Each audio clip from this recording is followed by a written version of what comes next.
आप देख रहे हैं सिटीजन न्यूज, आवाज बहुजन समाज की।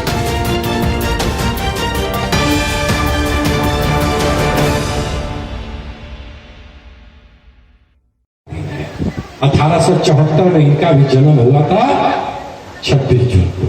महाराष्ट्र के कोल्हापुरी के राजा भी बने और आरक्षण के रिजर्वेशन के पहला जन्मदाता, हम सभी को शिक्षा के अधिकार दिलाने वाला और उसका शुरुआत करने वाला छत्रपति साहू जी महाराज का आज जयंती दिन है।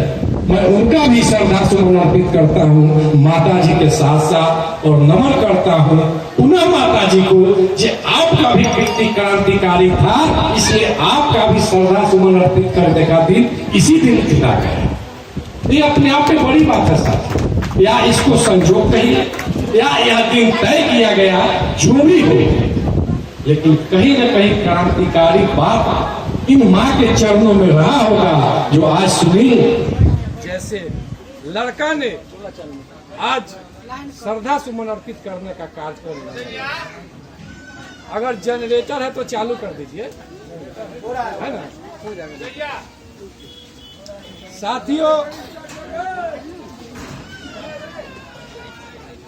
साथियों यहाँ जो लिखा हुआ है, भारतीय मूल निवासी सांस्कृतिक मंच के तत्वाधान में, भारतीय मूल निवासी हमारे बहुत साथी लोग को कंफ्यूज हो जाएगा। जैसे कोई कबीर मत का रहता है, कोई आर्य समाज का रहता है, कोई समाज के रहता है, तो लोगों को लगता होगा कि वो भी अपना एक पंथ चला रहे हैं, ये पंथी लोग आ गए। साथियों, हम लोग कोई पंथी लोग नहीं है। हम सभी जो 85% 90% अपने आप को कहते हैं, वो सभी भारत के मूल निवासी है, और हम सभी पूरे भारतीय का यह मूल निवासी संगठन भारतीय मूल निवासी सांस्कृतिक मंच के द्वारा यह कार्यक्रम हो रहा है। हमारे भाई रामेश्वर जी भी बोले हैं, हमको हिंदू के नाम पे ठग दिया। हम वोट देने के समय हिंदू हो जाते हैं, लेकिन बाद में वही ग्वार कोई साव बढ़िया कामों कलवार ही करते हैं, तो शायद चमार ही हो जाते हैं। सिर्फ वोट के दिन हम हिंदू हो जाते हैं, और वो भी हिंदू शब्द गाली है जो गूगल में सर्च करके आप देख सकते हैं। साथियों, तो यह भारतीय मूल निवासी सांस्कृतिक मंच प्योर भारत के मूल निवासी का है, जो DNA टेस्ट रिपोर्ट से पता चल गया कि हम सब भारत के लोग हैं। जो आज ब्राह्मण है वो भारत के नहीं है। डिस्कवरी ऑफ इंडिया में पंडित जवाहरलाल नेहरू ने भी लिखा है कि हम बाहर से आए हुए लोग हैं। हमारे बहुत सारे विद्वान लोग होंगे, डिस्कवरी ऑफ इंडिया के PDF लोड करके गूगल में सर्च कर। महात्मा गांधी हिंदू धर्म में लिखा कि हम लोग बाहर से आए हुए लोग हैं। ठीक उसी बात को यही बीजेपी के शासन में 21 मई 2001 को, जिस समय अटल बिहारी वाजपेयी प्रधानमंत्री थे, उस समय भी अमेरिका के दाहा विश्वविद्यालय में लेबोरेटरी में टेस्ट हुआ था। क्योंकि टेस्ट इसलिए हुआ था पूरे देश के लोगों को, जो भारत एक ऐसा देश है जहां भी भेदभाव, उतार चढ़ाव, जाति प्रथा ज्यादा है, और देश में इतना नहीं है, तो और देशों का और भारत के देशों का लोगों को DNA टेस्ट हुआ, तो उसमें पता चला जो ब्राह्मण लोग जो है वो यहाँ के नहीं है, वो बाहर से आए हुए लोग हैं। आप गूगल में सर्च करेंगे और लिखेंगे DNA test report the Times of India 21 मई 2001, तो पूरा हिस्ट्री आपको आ जाए। और हम लोग पचमा के भी इतिहास में पढ़े थे आर्यों का आगमन, लेकिन उतना हम लोग उस समय नहीं समझ पाए थे।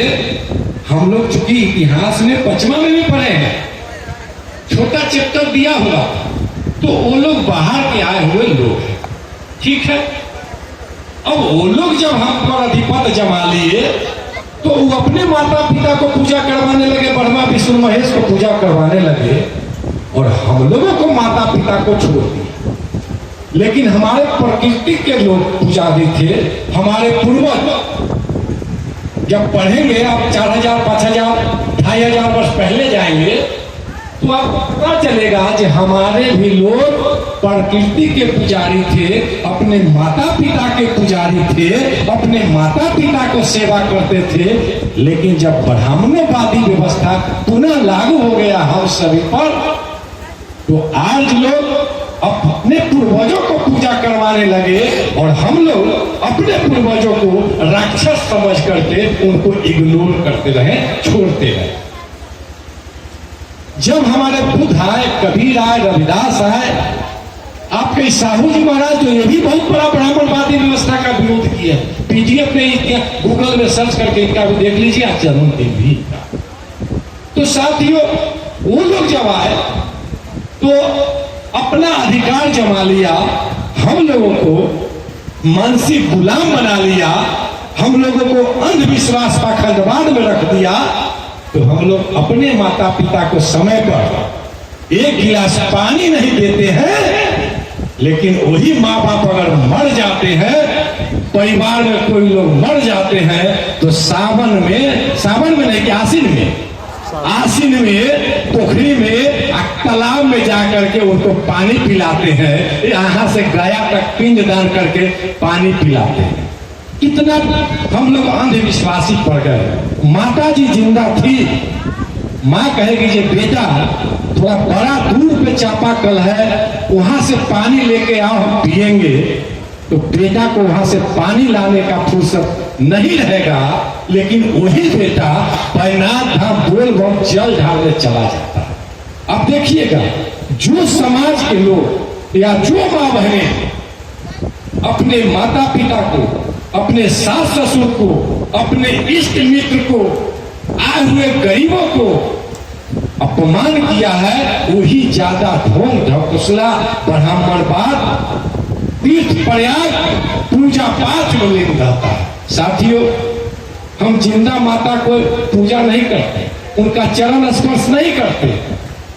अब मरने के बाद जो कुछ करते हैं वो तो आप समझ सकते हैं जो क्यों लोग करते हैं। साथियों, तो मेरा कहना है साथियों कि कोई भी माता पिता हो, कोई भी लोग हो, जिंदा में उनको सेवा कीजिए, जिंदा में एक लोटा पानी दीजिए, वही बड़ी बात होगा।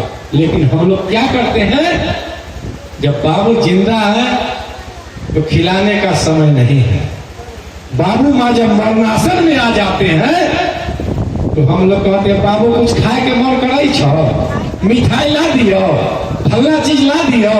अरे बाबूजी को और माता जी को जिस समय खाने का इच्छा था, खा सकते थे, उस समय आप खाने पीने के लिए नहीं पूछे, और जब एक चम्मच पानी नहीं घोटा रहा है उस समय आप पूछते हैं जब माए कुछ खाए बो, क्या उससे कुछ होने वाला है। और उसके बाद मरने के बाद भी हाथ में मध आम मखना बाया हाथ से खिलाते हैं। जिंदगी में मध मखना के लिए पूछे भी नहीं होंगे।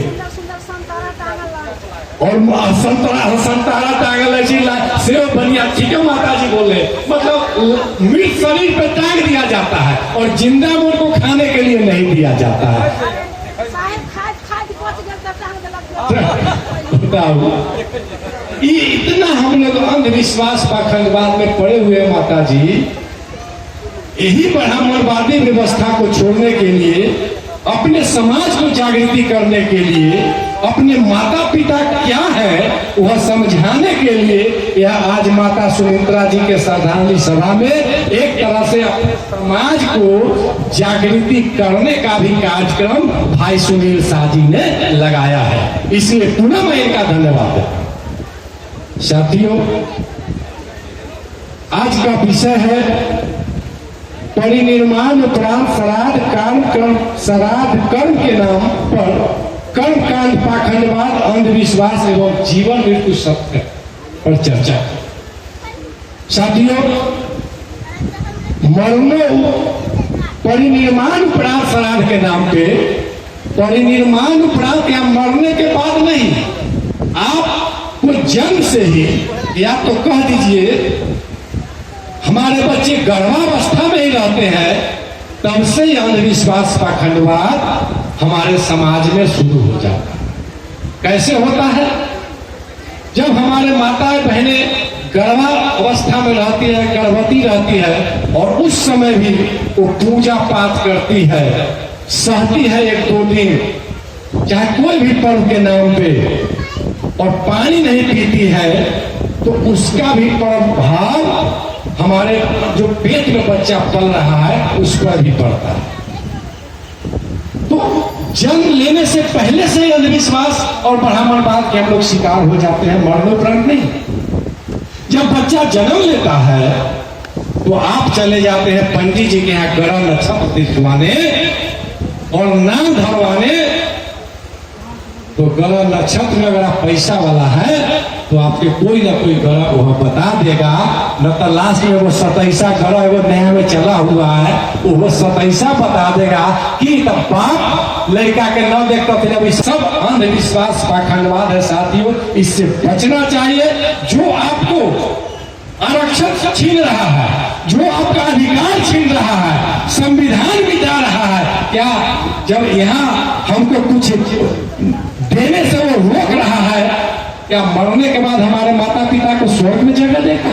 चोरी किया सो भी, डकैती किया सो भी, बलात्कारी किया सो भी, अच्छा काम किया सो भी, सब स्वर्गीय लिखता है, नरकीय कोई नहीं लिखता है। तो अच्छा काम क्यों करेगा? इसलिए मैं कहता हूँ बुद्ध के विचार को पढ़िए, कबीर के विचार को पढ़िए, अंबेडकर साहब को पढ़िए, तब आप अंधविश्वास पाखंडवाद से ऊपर उठिएगा। और माँ बहने, मैं आपको भी आगाह करना चाहता हूँ, किसी ब्राह्मण के बहू बेटी को आपने शिव चर्चा करते हुए देखा?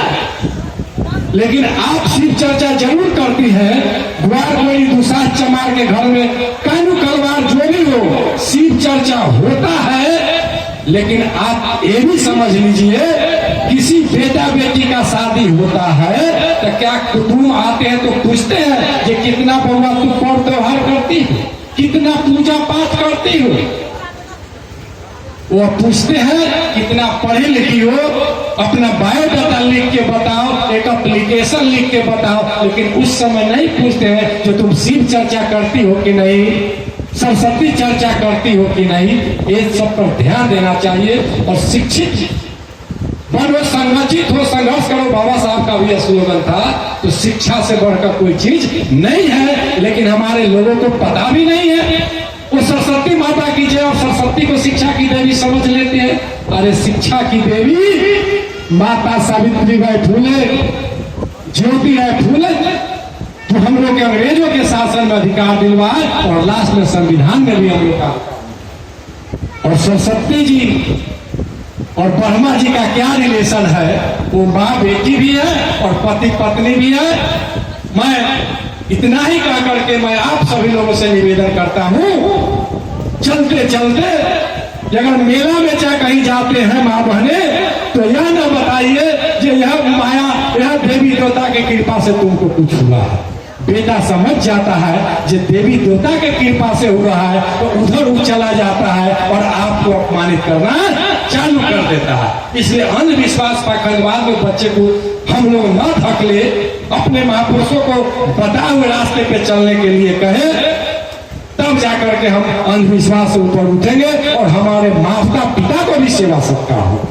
हमारे माँ बहनियां बहुत वर्क करती है, पति का लंबाई होगा तो फिर विधवा क्यों हो जाती है? लेकिन कोई भी पति कर्म करते हैं कि हमारा पत्नी का लंबी आयु हो, तो फिर पत्नी क्यों जिंदा रह जाती है? सब अंधविश्वास पाखंडवाद की वजह से होता है। इसलिए पढ़िए, शिक्षित पढ़िए। साथियों, पुनः मैं माता सुमित्रा जी का श्रद्धा सुमन अर्पित करते हुए नमन करता हूं और भाई सुनील जी का आभार व्यक्त करता हूं जो आज मोहम्मदपुर गांव में हम लोग को 2 बात रखने का मौका दिया। इनके भी धन्यवाद और माता सुमित्रा जी का भी श्रद्धा सुमन अर्पित करते हुए और आप सभी को आभार व्यक्त करता हूं। जय भारत, जय मूल्य दिवस।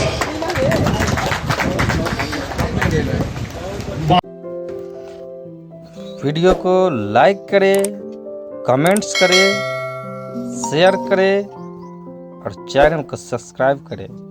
धन्यवाद।